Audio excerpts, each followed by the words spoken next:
ازيكم عاملين ايه؟ علشان ناس كتيرة طلبت في الكومنتس كتاب لا بطعم الفلامينكو لدكتور محمد طه. فهيكون هو الكتاب اللي هنقراه مع بعض المرة دي. كتاب جميل قوي، وقت ما قريته استفدت منه الحقيقة كتير. ان شاء الله وبإذنه ناس كتيرة منكم تستفيد. خلينا نبدأ مع بعض كتاب لا بطعم الفلامينكو لدكتور محمد طه. الجزء الأول. المقدمة: التغيير هو أكبر تحدي ممكن يواجهك في حياتك. إنك تبطل حاجة اتعودت عليها بعد ما أصبحت جزء منك ومن وجودك. إنك تحرك شيء ثابت ومستقر جواك بعد سنين من الجمود وعمر من التيبس. إنك تقرر تبقى نفسك رغم كل الجهود والضغوط من اللي حواليك إنك تبقى حد تاني. والتغيير الحقيقي بيكون معاه صعوبتين. الصعوبة الأولى إنك هتكون عامل زي الطفل المولود جديد بتخرج للحياة ومعاك كل المخاوف زي ما معاك كل الفرص. بتتعرف على نفسك وعلى الناس كأنك بتشوفهم لأول مرة. بتختار اختيارات جديدة وتمشي في سكك مختلفة حتى لو كانت موحشة أو مهجورة. الصعوبة التانية هي إن التغيير ليه تمن، والتمن ده ممكن يكون غالي جدا. التمن ممكن يكون ألم في النفس ووجع في الروح، ممكن يكون بعد أو هجر أو أحيانا انفصال، ممكن يكون استقلال أو تخلي أو حتى استغناء. التغيير مكلف وتكلفته قد تكون باهظة. التغيير مخاطرة محسوبة وغير محسوبة. التغيير يشبه المشي على الصراط، أن تجتاز الجحيم لتصل إلى جنة نفسك العامرة. وعلى هذا الصراط وفي هذه الرحلة هتعدي بمحطات مهمة وفارقة جدا. محطة إنك تخرج عن النص القديم الموروث المتهالك اللي كتبه حد غيرك وأصبح مش مناسب ليك، وده اللي عملناه في كتاب الخروج عن النص. ومحطة إنك تكتشف كل العلاقات الخطرة اللي في حياتك وتعالجها أو تنهيها فورا، وده اللي شفناه في كتاب علاقات خطرة. و3 محطات كمان هيقدمهم لك الكتاب ده. الكتاب مقسم إلى 3 أبواب، كل باب فيهم بمثابة كتاب مستقل ومحطة منفصلة. الباب الأول هيوريك بعض صور التغيير وهيعرض لك بعض طرقه وأساليبه، زي إنك تسأل نفسك هو أنا في البيت ده بشتغل إيه، وإنك تخرج من الكومفورت زون منطقة الراحة اللي انت ساجن نفسك فيها، وإنك تشوف انت عندك ولاء خفي لمين وليه، وإنك تصدق إنك إنسان طيب بالرغم من كل حاجة، وإن ده في الوقت نفسه مش معناه إنك تبقى ساذج أو متهاون في حق نفسك. الباب ده هيوضح لك إيه هو البر الحقيقي بالوالدين، وهيعلمك إزاي تقول لأ اللي تكبرك وتوصل رسالة إيجابية للي قدامك. هيفرق لك بين الاستقلال والاستغناء، وهيخليك تقول بأعلى صوتك ده أنا وأنا مش عار. هيوريك إزاي تزرع جذور الناس في قلبك وإزاي تشوفهم وتحسهم بمرايات روحك. هيعرفك على أجزاء نفسك ويكشف لك أوجه شخصيتك ويصالحك عليهم كلهم. وهيصحبك أخيرا في رحلة ممتعة عبر مستويات وعيك وطبقات وجودك، علشان تكتشف إن العالم كله حتة منك، وإن الكون كله مطوي داخلك، وإنك بكل دول واحد صحيح. وطبعا مش هينفع تبقى واحد صحيح من غير ما تعرف كويس إيه هي الألعاب النفسية اللي ممكن تكون بتلعبها أو حد غيرك بيلعبها معاك وفي الآخر تطلع منها خسران. الألعاب دي هي اللي بتخلينا نلف حوالين نفسنا في علاقة ما، وهي اللي بتخلينا ننسى نفسنا في علاقة أخرى، وهي اللي بتخلي العلاقات الخطرة خطرة فعلا. علشان كده الباب التاني من الكتاب بيعرض لك بالتفصيل عدد كبير من الألعاب النفسية اللي بتتلعب في كتير من العلاقات والظروف والمواقف، واللي بتنتهي دايما بالفشل والإحباط. الباب ده هيعرفك يعني إيه ألعاب نفسية، وهيساعدك إنك تكتشفها، وهيقولك إزاي تنهيها أو توقفها أو تخرج منها. وعلشان أجاوب على السؤال المتكرر بأكثر من صيغة، هنعمل إيه دلوقت؟ أدينا عرفنا إن في مشكلة، الحل إيه بقى؟ أنت سلطت الضوء على العقد والكلاكيع، قولنا نحل ده كله إزاي؟ أنا خصصت الباب الثالث من هذا الكتاب لعمل خارطة طريق نفسية مكونة من 4 خطوات هتشاور لك على بعض المعالم وتوضح لك بعض الإشارات اللي ممكن تساعدك في الوصول إلى حل من داخلك والعثور على إجابة خاصة بيك، واتخاذ القرار المناسب في الوقت المناسب وبالطريقة المناسبة. مش بس كده، مخاوفك وتصدق بيها حقوقك وتاخد من خلالها قراراتك الجديدة. كما ذكرت، الكتاب ده في الحقيقة عبارة عن 3 كتب مدمجة في بعضها. محتواها العلمي دسم ومكثف للغاية رغم إنها مكتوبة بلغة سهلة ومفردات بسيطة، كأني فعلا قاعد بتكلم معاك. نصيحتي إنك تقراه على مهل وبجرعات مناسبة دون تعجل أو حماس زائد. انتظرت 2 كاملتين قبل ما انشر هذا الكتاب علشان الحفر في النفس البشرية لاحترام، والتوغل في أعماقها ليه قدسية، ومن حق القراء هدنة نفسية مناسبة لالتقاط الأنفاس واستعادة التوازن بعد جرعة الخروج عن النص وعلاقات خطرة التقيلة اللي كانت محتاجة وقت علشان تتبلع وتتهضم وتفيد وتتحول إلى تصرفات وسلوك يومي عند كل من تناولها. الحكاية مش كلام بيكتب أو يقرأ، دي عملية جراحية دقيقة فيها نفوس بتتعرى وعيون بتتفتح وقلوب بتتعلم. يكتب أو يقرأ، دي عملية جراحية دقيقة فيها نفوس بتتعرى وعيون بتتفتح وقلوب بتتعلم النبض من جديد، وأي توقيت غير مناسب أو جرعة زائدة ممكن يكون ضررهم أكتر من نفعهم. لو حسيت في أي وقت إنك مخضوض أو متلخبط، لو اتفاجئت برؤية أزعجتك أو اكتشفت اكتشاف حيرك، لو اتحركت جواك علامات استفهام أو استفسار أو استيضاح، لا تتردد في إنك تقعد مع طبيب نفسي متخصص يسمعك ويفهمك ويقدم لك يد المساعدة. الكتاب ده عن التغيير، عن خطواته وعن ثمنه، عن العلاقات أولها وآخرها، عن الحب والكره، عن القرب والبعد، عن الوحدة والونس. الكتاب ده عن احتياجاتك ومخاوفك وحقوقك النفسية، عن قراراتك اللي أخدتها زمان وقراراتك اللي هتاخدها دلوقت. الكتاب ده هينقلك بهدوء وثقة من مرحلة الحبو خارج النص ومحترف، يرقص فوق ألامه ويزلزل القلوب قدام عينيه، يعلن عن نفسه في وجه العالم مع كل دبدبة عالية مدوية من قدميه، يرفع عنقه نحو السماء ويغرس بذور وجوده الجديد في أعماق الأرض.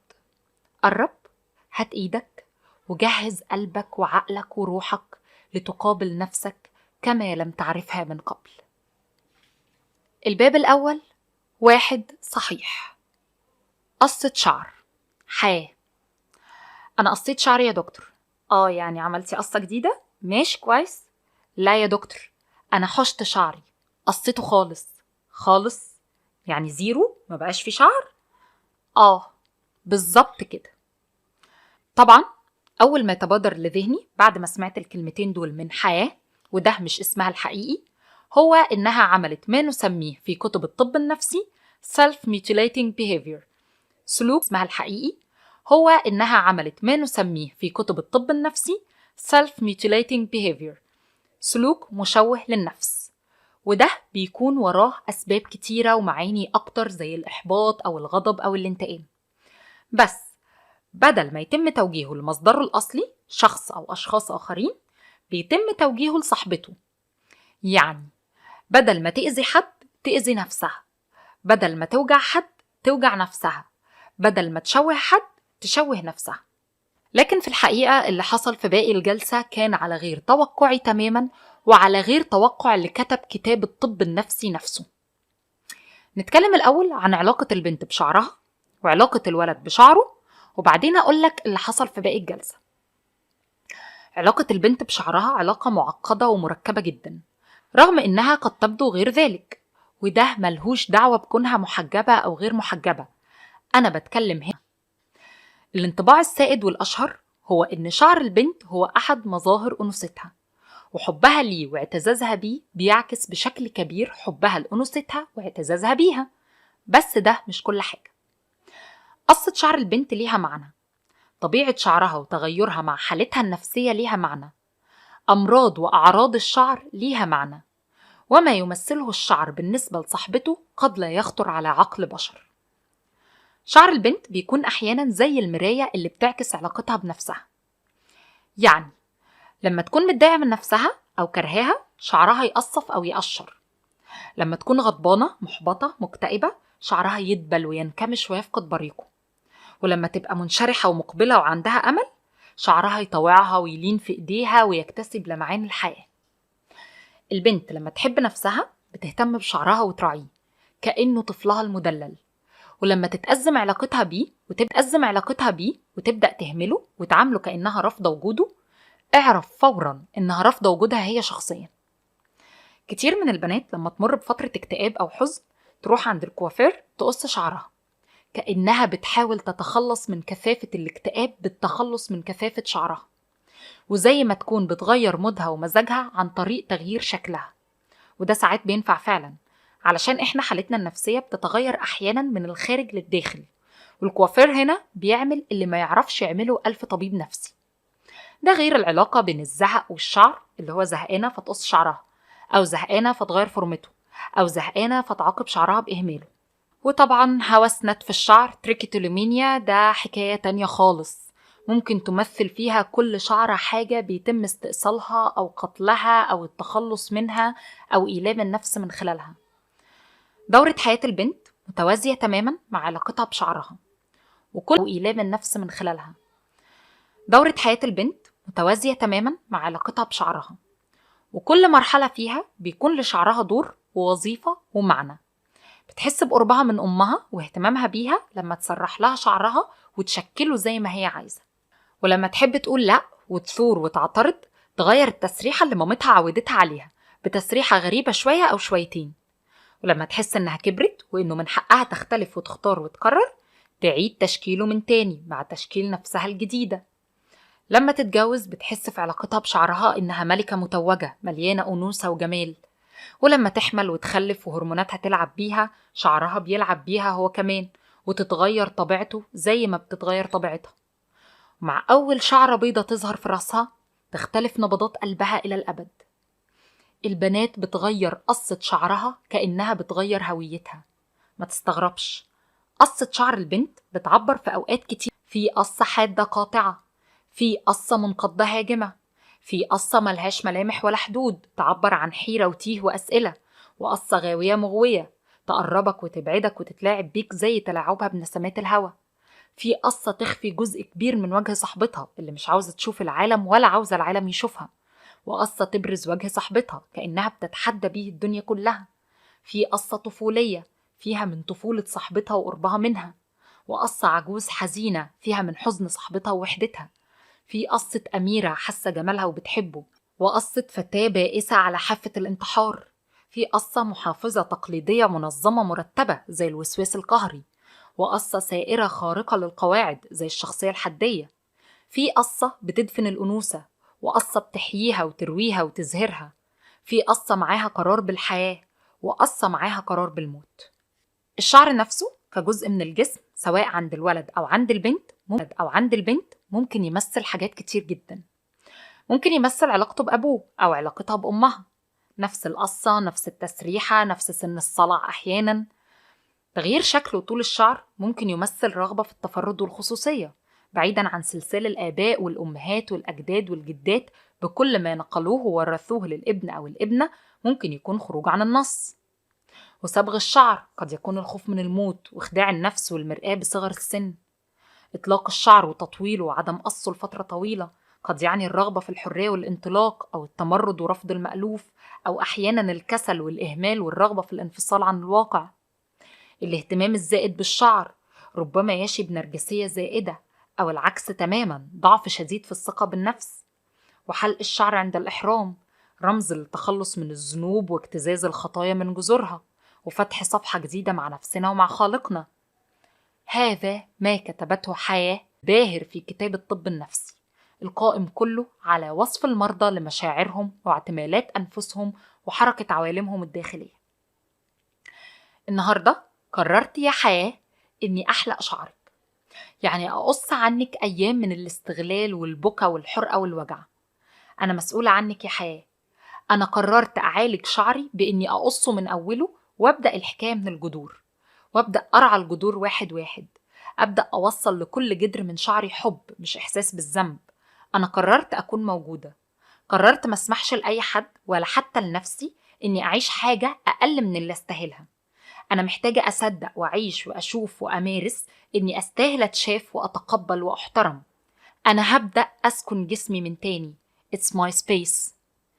اللي بتوصفه حياة مش غضب ولا اكتئاب ولا انتقام. حياة بتوصف عملية تحول نفسي واصلة لأعمق طبقات وجودها. انتقال موقف هو أقرب للحياة والبقاء. إعلان صادم عن حقها في الوجود. صرخة عالية في وجه كل من آذاها وشوهها وحاول كسرها. الشعرة التي تنبت بعد قصها تكون أقوى وأصلب، وكذلك الأنثى. بفتكر دلوقت المشهد الشهير في فيلم في فور فانديتا، اللي كان فيه بطل الفيلم بيقص شعر إيفي كمرحلة من مراحل تدريبها النفسي وانسلاخها الروحي. وبيجي بعده المشهد العبقري الخالد اللي بينهمر فيه المطر بشدة وهي رافعة ايديها الاتنين للسما وحاسة بكل نقطة مية بتلمس جلد راسها كأنها طفل مولود جديد. يبدو إن في قصة شعر بتعبر عن ولادة جديدة وعمر جديد وأمل جديد، بتعبر عن انتهاء عهد وبداية عهد، عن استعادة النفس واسترجاع الروح، عن التحكم من جديد في مقاليد الأمور، عن الرجوع خطوتين للخلف قبل انطلاق سباق 1000 ميل. شعر البنت مش بس مراية أمور، عن الرجوع خطوتين للخلف قبل انطلاق سباق 1000 ميل. شعر البنت مش بس مرايتها، شعر البنت صاحبها ولسانها وصوتها، هو طريقة إعلانها عن نفسها وموقفها من الحياة. شعر البنت في قصة حياتها. قصة شعر حياة هي قصة شعر حياة، هي قصة حياة، وممكن تكون في يوم من الأيام قصة حياتك. ثمن الوعي. العلاج النفسي ليه أشكال وألوان وأنواع. بعض أنواع العلاج النفسي بتتعامل مع الأعراض المرضية وبتهدف إلى إزالتها واختفائها. أنواع تانية بتتعامل مع المنظومة المعرفية والسلوكية للمريض وبتحاول تعدلها وتغيرها للأفضل والأنسب. أنواع تالتة بتقدم الدعم النفسي وبتهتم بتقوية دفاعات المريض الموجودة بالفعل. في بقى أنواع مهمة من العلاج النفسي مش بتقف عند اختفاء الأعراض السلوكية للمريض، ومش بتحاول بشكل مباشر تقوية دفاعات المريض النفسية، لا خالص. العلاج هنا بيكون هدفه تفكيك البناء النفسي المرضي بكامله وإعادة تكوينه من جديد، هدم ذلك الهرم المنخور بسوس الصدمات النفسية المتتالية، ثم رفعه على أسس أقوى وأقوى. بتهدف العلاجات دي بتعبيرات أوضح لتغيير شخصية المريض بكاملها. أيوة، يعني المريض يدخل العلاج بني آدم، يخرج من العلاج بني آدم تاني خالص. إزاي؟ إحدى أهم وسائل وفي نفس الوقت أهداف العلاج النفسي اللي بالشكل ده هو الوعي. يعني المريض بيبدأ يوعى بحاجات ما كانش واعي بيها قبل كده، يوعى باحتياجاته اللي كان ناكرها على نفسه، يعرف مخاوفه اللي كانت منعاه من المطالبة بالاحتياجات دي، يتعلم حقوقه النفسية ويكتشف القرارات المرضية اللي كان واخدها في حياته ويبدأ يغيرها تماما. يعني يوعى إنه محتاج يتشاف ويتقبل ويتحب بدون شروط، ويعرف إنه بطل يطالب بالحاجات دي من زمان علشان كان خايف من عقاب اللي حواليه أو زعلهم منه أو هجرهم ليه. يتعلم إنه من حقه يتصدق ويحترم ويهتم بيه، ويكتشف إنه قرر يدفن نفسه الحقيقية اللي كانت بتطالب بكل ده، وطلع مكانها النفس مزيفة كل هدفها إنها تتأقلم مع الظروف اللي اتحط فيها وتتكيف مع القليل من المتاح.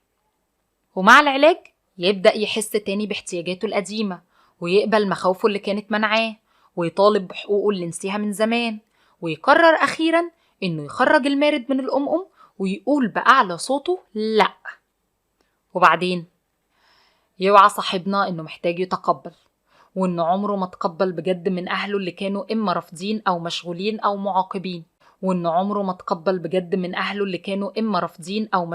أو معاقبين، ويكتشف إن القبول حقه، وإنه قرر ياخد الحق ده بطريقة مرضية لما اختار يشتغل شغلانة يهلك فيها نفسه ويحرقها ليل نهار من أجل نظرة رضا قد يراها على أحد الوجوه.